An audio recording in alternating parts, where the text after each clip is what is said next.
Bonjour à tous, merci à vous d'être là pour cette nouvelle vidéo. Aujourd'hui j'avais envie de vous présenter une vidéo un peu spéciale, donc je voulais la dédier à ces deux romans. Donc il s'agit du Cozy Christmas Mystery, écrit par Karine Pitoki pour l'édition La Robert Laffont dans la collection La Bête Noire.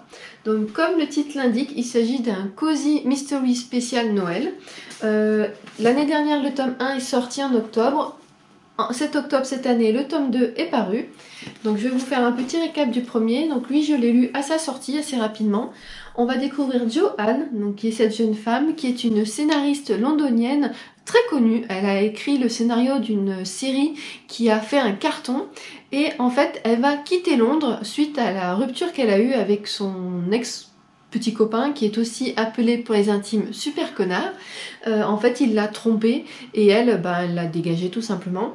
Mais c'est un peu compliqué parce qu'ils travaillent dans la même équipe de tournage et du coup elle a tout envoyé balader. Elle est partie se réfugier à Sainte-Marie-Île parce que elle a envie qu'on la laisse tranquille. Parce qu'en plus de cet ex qui essaie de se rattraper tant bien que mal aux branches, il y a les médias qui s'en mêlent, qui veulent savoir ce qui s'est passé et surtout de ce qu'il en est de l'avenir de la série. Parce que les gens attendent une suite tout simplement. Et donc elle va retourner à Sainte-Marie-Île qui est la ville où elle a grandi, le petit village où elle a grandi en habitant chez sa tante avec son frère.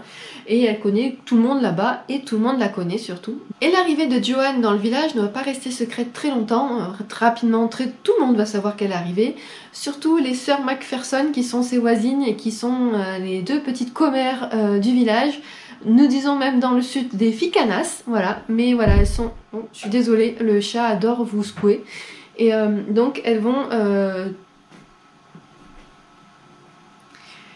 Et donc du coup elles vont très vite se rapprocher d'elle pour savoir comment elle va. Bonjour Batman, et essayer de lui apporter leur aide.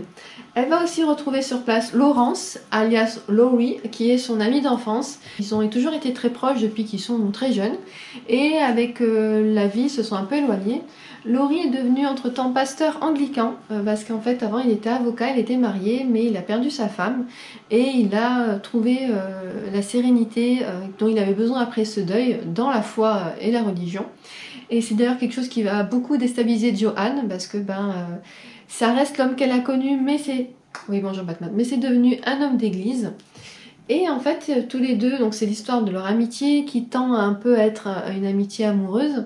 On va les suivre également qui vont mener l'enquête sur une série d'assassinats où des petites mamies et des petits papis, il me semble de mémoire, donc des personnes âgées, vont être assassinées et tout cela va passer pour des accidents ou pour des morts naturelles. Ils vont bien sûr être secondés dans leur enquête des Madame Macpherson. On va aussi découvrir Jack, qui est un des voisins de Joanne. Cet homme va se lier d'amitié avec Alex, qui est le neveu de Joanne, qui va arriver pour les vacances. Il a été expulsé du pensionnat où il était. Et en punition, son père, donc qui est le frère de Joanne, l'a envoyé chez elle en lui disant voilà, tu es puni, tu vas là-bas. Sauf que lui, il est hyper content, il s'entend super bien avec sa tante. La particularité d'Alex, c'est qu'il est youtubeur, il est quand même bien suivi. Et lui, il a pour but du coup de aussi faire des vidéos autour d'événements qui se passent plus ou moins particuliers. Et cette histoire de meurtre l'intéresse grandement. Voilà, écoute, je veux pas trop vous en révéler. Vous avez aussi un chien qui s'appelle Winston qui a un très bon rôle dans ce livre, qui a une action clé lors d'une retrouvaille entre Joanne et son ex. Et lui met le point final à la discussion, mais d'une manière vraiment pépite. Et il y a également un petit chat qui arrive en cours de route. Alors ce que j'avais aimé dans celui-ci, c'est que tout d'abord c'est un cozy mystery, mais qui est quand même assez différent de ce que j'ai l'habitude de lire. Il y a beaucoup d'humour, vraiment. Karine, elle met beaucoup d'humour dans ses romans. J'ai trouvé les personnages très attachants, très vrais. Je trouve que pour une fois, le personnage féminin s'affirme, il est très présent. Elle sait ce qu'elle veut, elle donne son opinion, et ça, c'est très agréable. J'aime beaucoup la relation qu'il y a entre elle et Laurence. Du coup, j'aimerais bien que ça aboutisse à une romance. On verra dans les prochains tomes, peut-être. Et j'ai également beaucoup aimé la relation qu'il y a entre Jack, donc le voisin, et Alex, le neveu. Tous deux vont très vite bien s'entendre et j'ai trouvé que c'était une belle relation transgénérationnelle. Ce que j'ai aimé aussi, c'est que le neveu est un youtubeur et que Karine met cela en avant de manière positive. Il n'y a pas de jugement, c'est pas dit comme un énième adolescent derrière ses écrans, c'est vraiment, elle met en avant la curiosité du jeune homme à découvrir tout ce qui se passe autour de lui, à partager ce qu'il découvre, et voilà, il n'y a pas de jugement, sa tante, elle l'encourage complètement, et ça c'est un aspect que j'ai vraiment beaucoup aimé.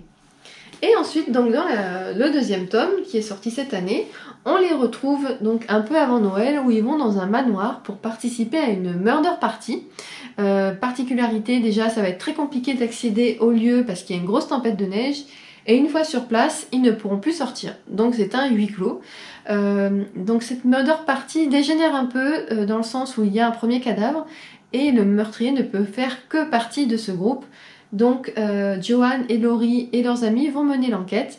Avec eux, dans ce château, il y a donc la matriarche, donc la femme qui est propriétaire du château, avec son amant et compagnon qui est un ancien meilleur ami de son fils. Il y a également son fils, donc ils ont la vingtaine passée. Il y a 3 jeunes femmes qui font un enterrement de vie de jeune fille et un groupe de youtubeurs. Et bah très vite, ils vont tous un peu se tirer dans les pattes pour savoir qui a fait quoi.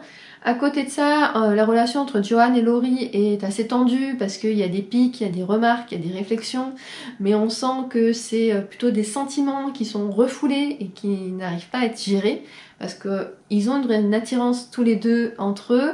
Laurie a peur d'y aller, il a peur de se casser les dents sur cette histoire, et Joanne, en fait, elle est complètement rebutée par le côté religieux de la nouvelle profession de Laurence. Donc voilà, j'ai également bien aimé, moins que le premier, parce que le premier c'était vraiment été un beau coup de cœur. Celui-ci est très bien, mais ouais, je l'ai un peu moins aimé, c'est tout. Particularité, je l'ai lu en plein été, je l'ai lu au mois d'août parce que j'ai eu la chance de l'avoir en bêta lecture. Non, pas en bêta lecture parce qu'il était fini, mais en avant-première. Karine me l'avait envoyé en format numérique, mais ça m'a pas empêché d'apprécier vraiment l'histoire. Si ça se reproduit pour l'année prochaine, je pense que j'attendrai qu'il fasse un peu plus mauvais pour vraiment le lire avec un plaid, une tasse de boisson chaude, mon chat sur les genoux, parce que là en plein été j'étais plutôt en mode ventilateur, boisson fraîche et oh mon dieu c'est la canicule. Donc voilà, j'avais vraiment à cœur de vous mettre en avant ces 2 romans parce que c'est une saga que j'aime beaucoup. Karine Pitoki a également écrit une saga historique qui s'appelle Les rêves de nos mères. À l'heure actuelle, il y a 3 tomes de sortie, j'ai lu que le premier, mais les 2 autres sont dans ma bibliothèque. Je pense que vous ne les verrez pas, mais ils sont juste là. Je pense les lire très prochainement.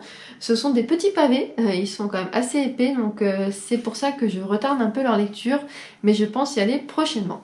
Est-ce que vous, de votre côté, vous avez déjà lu ces romans-là ou les autres de Karine? Qu'en avez-vous pensé? Si vous avez des recommandations d'ailleurs de Cozy Mystery à faire, n'hésitez pas à le dire en commentaire. J'aime beaucoup ce style, donc ça sera un plaisir de découvrir vos coups de cœur ou vos propositions. Sur ce, comme d'habitude, je vous remercie infiniment d'avoir regardé cette vidéo et je vous dis à très bientôt.